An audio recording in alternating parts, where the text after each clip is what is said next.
Hey there, true crime fans. Today, we're diving into one of the most mysterious crimes in UK history. The case of the enigmatic murder of Julia Wallace in 1931. It's a story filled with bizarre twists, eerie clues, and a verdict that left more questions than answers. Grab your detective hat because this one's a doozy. Julia Wallace was found brutally murdered in her own home in Liverpool.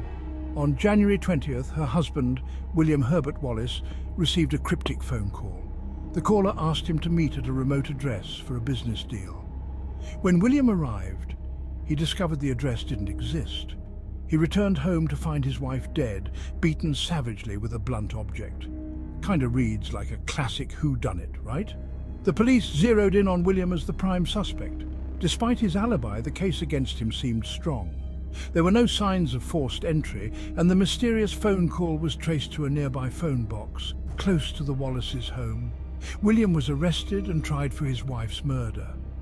The prosecution argued he had staged the phone call himself to create an alibi. William was found guilty and sentenced to death.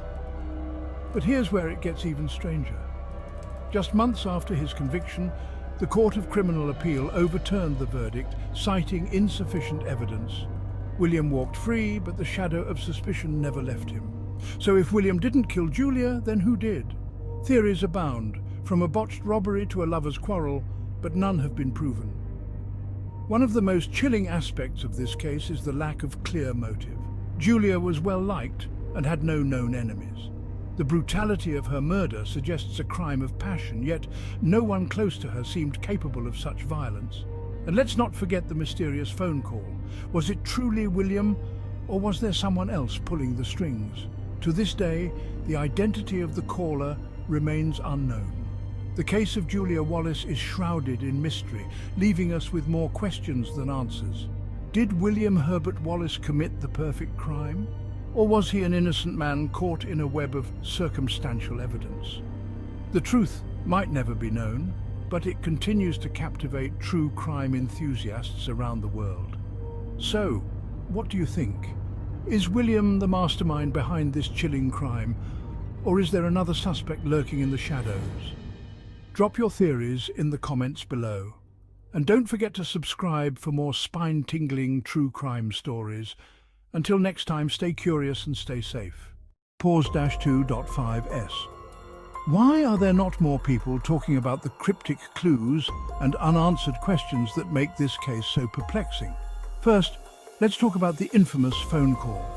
The caller, who identified himself as R.M. Qualtrough, instructed William to meet at a specific address for a business deal. But when William arrived, he found that the address didn't exist. This raises the question, who was R.M. Qualtrough, and what was their motive? Pause 1s. Some theorists believe that the call was indeed made by William, staging an elaborate alibi. Others argue that it could have been an accomplice or even a random prankster who unwittingly became part of a murder plot. The phone box from which the call was made was just a few minutes' walk from the Wallace home, adding another layer of intrigue.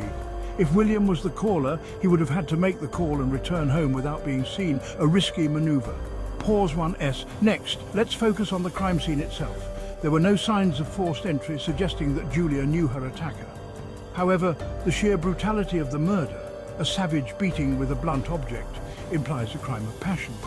Could it have been someone close to her, perhaps with a hidden motive? And pause 1s.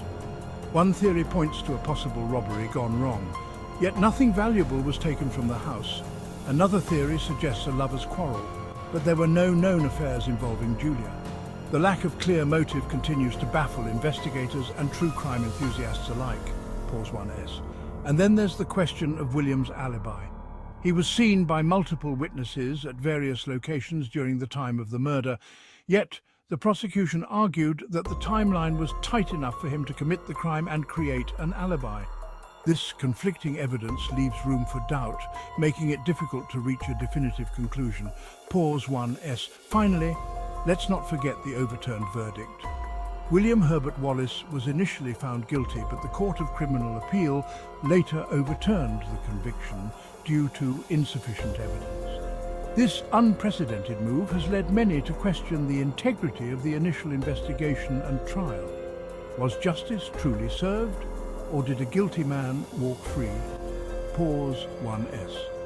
These unanswered questions and cryptic clues continue to haunt the case of Julia Wallace. They form a tangled web of possibilities that keep this mystery alive in the minds of those who seek the truth. As we unravel these threads, we are left pondering the same question: who really killed Julia Wallace? Pause 1S. Stay with us as we explore more theories and delve into the lives of other potential suspects.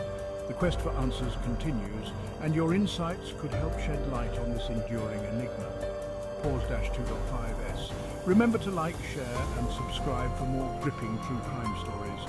Until next time, stay curious and stay safe.